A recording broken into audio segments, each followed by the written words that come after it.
शिंदे गटाच्या खासदार भावना गवळींची आज दुपारी 2 वाजता पत्रकार परिषद आहे।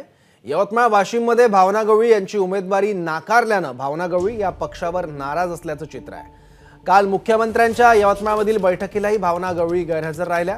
अर्जुन खोतकर आणि उदय सामंत यांनी त्यांची भेट घेऊन त्यांची नाराजी दूर करण्याचा प्रयत्न केला, मात्र त्यांना फारसं यश आलं नाहीये। दरम्यान आज त्या पत्रकार परिषदेत काय भूमिका मांडणार याकडे सगळ्यांचं लक्ष आहे।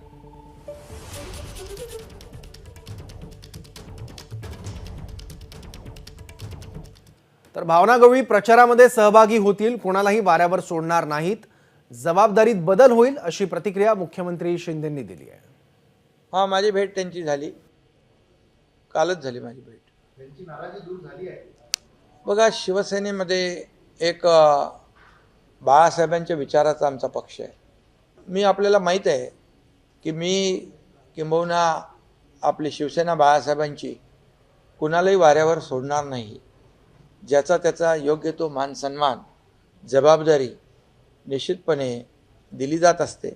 जबाबदारीमध्ये काही बदल होत असतात, एवढाच फरक असतो।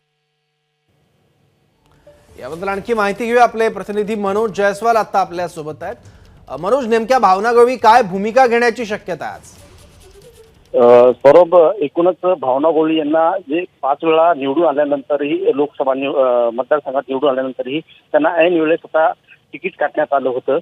त्यामुळे भावना गवळी कुठेतरी नाराज होत्या, पक्षश्रेष्ठ नाराज होत्या, पक्षावर नाराज होत्या, म्हणून त्यांनी आपली हे मौन धारण केलेलं होतं।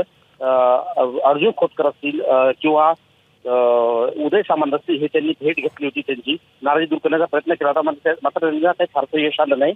शेवटीला मुख्यमंत्र्यांची भावना गवळींनी काल सकाळीला 3:30 वाजता भेट घेतली मुंबई इथं, आणि त्यानंतर त्यांनी आता ही भूमिका आज जाहीर करणार आहे पत्रकार परिषदेच्या माध्यमातून। ती पुढची भूमिका नेमकं काय घेणार आहे, प्रचाराला उतरतील किंवा नाही, आता हे आज 2 वाजताच्या पत्रकार परिषदेत उघड होणार आहे। ठीक आहे, धन्यवाद मनोज या माहितीबद्दल। एबीपी माझा, उघडा डोळे बघा नीट।